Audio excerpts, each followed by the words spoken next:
Genesis chapter 33. Now Jacob looked up and saw Esau coming toward him with 400 men. So he divided the children among Leah, Rachel, and the two maidservants. He put the maidservants and their children in front, Leah and her children next, and Rachel and Joseph at the rear. But Jacob himself went on ahead and bowed to the ground 7 times as he approached his brother. Esau, however, ran to him and embraced him, threw his arms around his neck and kissed him, and they both wept. When Esau looked up and saw the women and children, he asked, "Who are these with you?" Jacob answered, "These are the children God has graciously given your servant." Then the maidservants and their children approached and bowed down.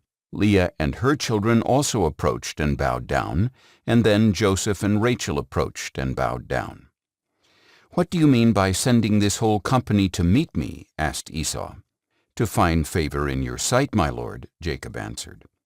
"I already have plenty, my brother," Esau replied. "Keep what belongs to you." But Jacob insisted, "No, please. If I have found favor in your sight, then receive this gift from my hand. For indeed I have seen your face, and it is like seeing the face of God, since you have received me favorably. Please accept my gift that was brought to you, because God has been gracious to me, and I have all I need." So Jacob pressed him until he accepted.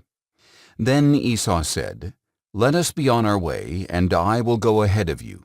But Jacob replied, "My Lord knows that the children are frail, and I must care for sheep and cattle that are nursing their young. If they are driven hard for even a day, all the animals will die. Please let my Lord go ahead of his servant.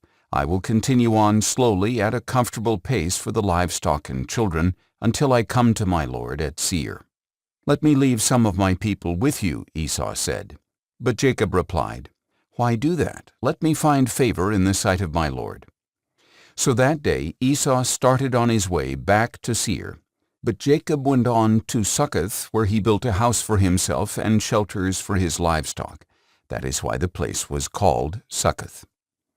After Jacob had come from Paddan Aram, he arrived safely at the city of Shechem in the land of Canaan, and he camped just outside the city. And the plot of ground where he pitched his tent he purchased from the sons of Hamor, Shechem's father, for 100 pieces of silver. There he set up an altar and called it El Elohe Israel.